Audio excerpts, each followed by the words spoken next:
Donc on va maintenant reprendre notre thème et conclure brièvement sur le principe de la justice sociale avant de pouvoir établir les différences qui existent entre d'un côté le capitalisme et puis de l'autre le système islamique et ses solutions qu'il propose. Donc qu'est-ce qu'on peut dire de plus par rapport à la justice sociale? Parce qu'on a expliqué que le travail c'était un point culminant, un point important dans la tradition islamique. Mais qu'est-ce qu'on pourrait dire de plus concernant ce principe noble en islam? Tout d'abord, assalamu alaikum. Donc, on salue tous nos auditeurs et auditrices qui nous écoutent. Donc, ce qu'on peut dire sur la justice sociale, c'est que on l'a répété durant nos précédentes émissions que le travail c'était un rempart contre la pauvreté et le travail nous donne une place au sein de la société dans laquelle on vit. Et un exemple célèbre de solidarité et de justice sociale, c'est celui du prophète et de sa famille sur tous la paix qui avait distribué leur nourriture à des pauvres pendant 3 jours d'affilée alors qu'ils jeûnaient. Donc ils avaient coupé leur jeûne avec tout simplement de l'eau et ils se sont donc privés pour les pauvres. Donc le but c'était de se rapprocher de Dieu et c'est là qu'on voit la supériorité de la famille du prophète sur tous les autres. Et pour conclure sur la justice sociale, on peut dire que le slogan un corps sain dans un esprit sain, il se vérifie. Pourquoi on dit ça? Parce que la santé physique et la santé spirituelle, elles vont de pair et elles apportent le bonheur, la joie au niveau matériel et spirituel. D'accord, très bien. Donc, pour reprendre ton exemple, hein, si j'ai bien compris, la famille du prophète jeûnait pendant 3 jours et Voilà. Systématiquement, il y avait des pauvres qui venaient frapper à la porte à l'heure donc de la rupture du jeûne et eux leur donnaient leur nourriture. Voilà. D'accord, très Et bien. coupé avec un verre d'eau. D'accord, ok. Oui, Hicham, peut-être D'ailleurs, quelque chose pour par rapport à ajouter. cette histoire, Dieu a loué les mérites de cette action-là, tout simplement dans une sourate du Coran, de la sourate El-Insan, sourate l'homme, c'est donc qui fait référence à cet événement et qui parle donc du prophète et de sa famille. D'accord, très bien, merci. Donc maintenant, on va passer, comme je disais dans le sommaire, aux différences qui peuvent exister, hein, aux différences fondamentales qui peuvent exister entre le capitalisme et puis le système islamique. Alors, des différences, j'imagine, il y en a énormément, mais est-ce qu'il y en a une en fait qui ressort parmi toutes? Bien sûr, donc d'abord, assalamu alaikum à tous ceux qui nous écoutent. Donc il y a une différence qui va être fondamentale entre les deux systèmes, le système islamique, j'ai envie de dire, et le système capitaliste. C'est le système qui prévaut aujourd'hui. En ce qui concerne la richesse, puisque finalement, en islam, la richesse n'est pas vue comme un but. Il est considéré comme simplement un moyen pour arriver au bonheur, alors que dans le système capitaliste, la richesse, c'est une fin en soi. Et d'ailleurs, ils vont même jusqu'à affirmer que Dieu, finalement, bénit quelqu'un qui va avoir beaucoup d'argent et quelqu'un qui va être pauvre va être vu comme quelqu'un méprisé vis-à-vis de Dieu. Donc en fait, c'est là une philosophie qui est propre chez les protestants. Et donc la différence fondamentale en islam, c'est que la richesse, c'est un moyen simplement et non pas une fin. D'accord.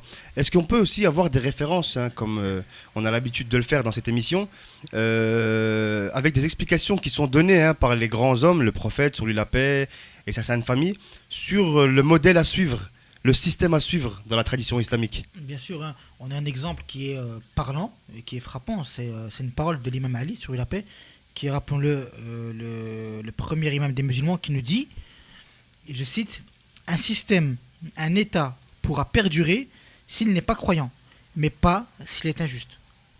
Voilà, donc ça c'est vraiment la philosophie de l'imam Ali. Donc Là, ça va vraiment, être, excuse-moi de te couper, là, ça va être la justice qui va prévaloir. voilà, c'est la justice sociale, le partage des biens et non l'égoïsme, etc. D'accord, mais est-ce que le prophète, dans l'histoire islamique, sur lui la paix, avait eu le temps de mettre en place un micro-État, un système avec ses principes? Ou est-ce que, on va dire, certains peut-être pensent que c'est quelque chose d'utopiste et d'irréalisable?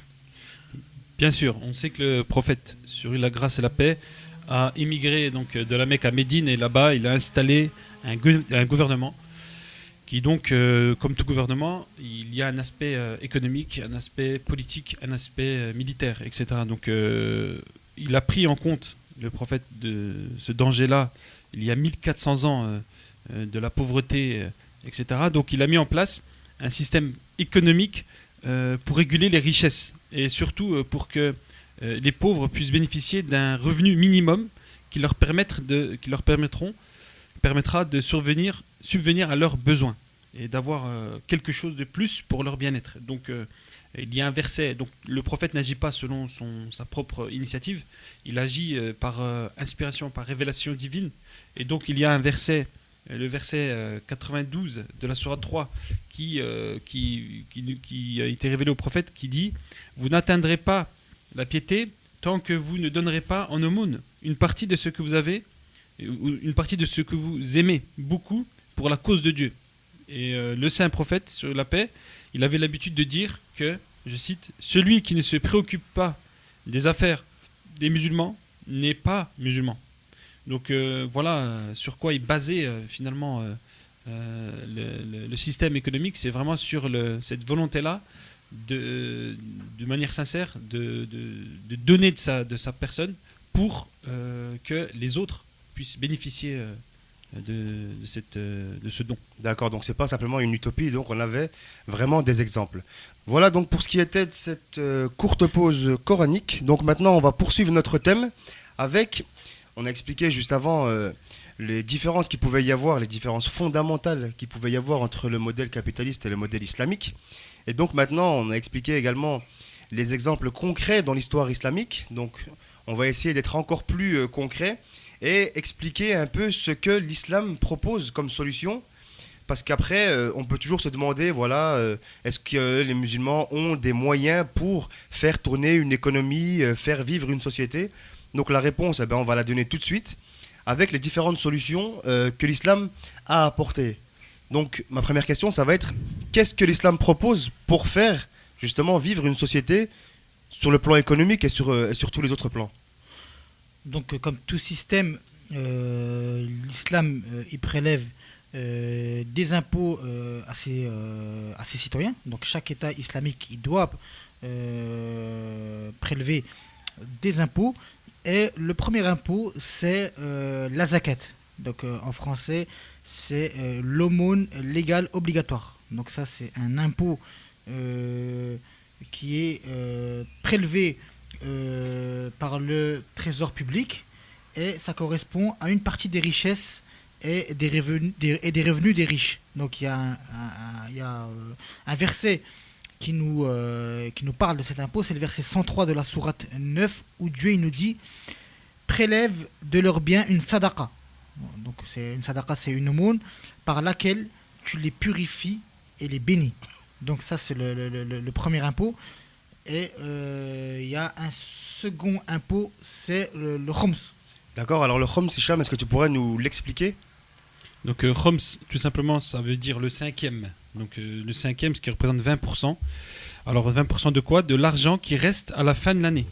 Après, bien sûr, déduction des dépenses personnelles. Donc le surplus qui va rester à la fin de l'année, il y a un impôt qui s'appelle le khoms, qui consiste à en prélever les 20%. D'accord, donc pour schématiser, quand on fait son budget par exemple annuel, donc des dépenses et des recettes, le surplus qu'il y a à la fin de l'année, il y a 20% de ce surplus qui est taxé. Exactement. D'accord. Et donc cet impôt-là va permettre de développer donc, le pays, va permettre d'aider les pauvres.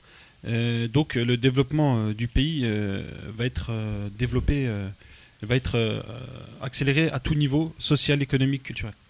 D'accord, ouais, Laïd, peut-être encore une autre solution que l'islam propose. Il y a aussi la charité qui est aussi importante.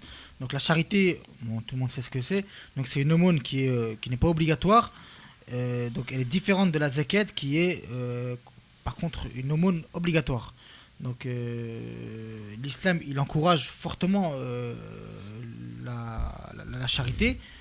Donc bien sûr ici la charité c'est le fait de dépenser son argent pour plaire à Dieu et non pas comme ici dans notre système faire la charité pour être pour que nos impôts baissent ou pour déduire de ces impôts. Donc ça n'a rien à voir. En islam, la charité, elle est faite pour se rapprocher de Dieu, pour lui plaire. D'accord, très Voilà. bien. Donc il n'y a pas de calcul de déduction d'impôts ou je ne sais quoi. D'accord, donc il y a une sincérité totale par rapport à cette mesure. Voilà. Tout à l'heure, on parlait d'une chose que j'ai pas beaucoup entendu parler. Est-ce que tu peux nous l'expliquer? Il me semble que c'est quelque chose qui s'appelle la coopération mutuelle. Donc la coopération mutuelle, donc c'est quoi? Donc il faut savoir que l'islam c'est une religion de compréhension et l'islam veut que les musulmans s'aident les uns les autres. Dans la sourate 5 verset 2, Allah nous dit encouragez-vous mutuellement à la piété et à la crainte révérentielle de Dieu. Donc il ne faut pas penser que lorsque l'islam fait l'éloge de la vertu de l'aide à autrui, que cela consiste seulement à donner de l'argent. En fait, par exemple, éduquer un analphabète, guider un aveugle, etc. Bref, lutter contre toute discrimination et inégalité, donc qu'elle soit d'ordre économique, social ou culturel, eh bien c'est aussi une aumône. Donc il y a énormément de façons de faire une aumône en islam. D'accord, ouais, donc j'ai presque envie de dire, on pourrait même adhérer à une association, être bénévole au Resto du Cœur ou ce genre de choses.